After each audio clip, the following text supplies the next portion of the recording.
Eh bien, une situation assez remarquable en Bulgarie.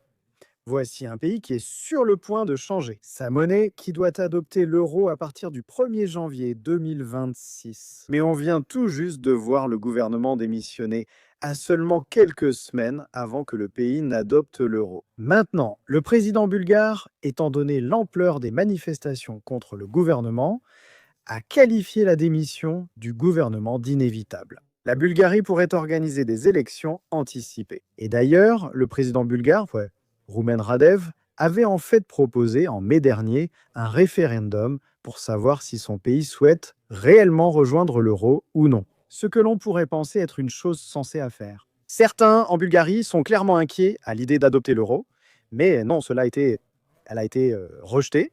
Donc pas de vote direct pour le peuple bulgare sur la question de savoir s'ils veulent même rejoindre l'euro.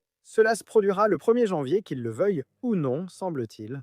Mais ce que vous avez vu, ce sont d'énormes manifestations en Bulgarie contre le gouvernement, contre le budget proposé, et nous avons vu ce budget retiré. Nous avons maintenant vu le gouvernement bulgare démissionner. Et vous pouvez voir ici que des médias comme Reuters soulignent que les Bulgares y restent divisés sur l'euro, mais que le gouvernement démissionne à quelques semaines seulement de l'adoption de l'euro par le pays. Le pays est très mécontent du budget du gouvernement, qui prévoit des hausses d'impôts et une augmentation des dépenses. Comme je l'ai dit, cela a été retiré.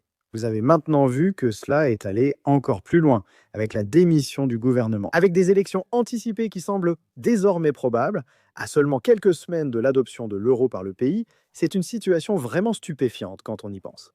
N'hésitez pas à me faire part de vos réflexions à ce sujet dans les commentaires ci-dessous, y compris, bien sûr, pour ceux d'entre vous qui sont en Bulgarie. Merci de me faire savoir ce que vous pensez de la situation actuelle dans votre pays. Comme toujours, les gars, je continuerai bien sûr à vous tenir au courant des dernières nouvelles sur ce sujet et bien d'autres. Alors, n'hésitez pas à liker cette vidéo. Un petit pouce bleu et bien sûr, comme toujours, merci de regarder.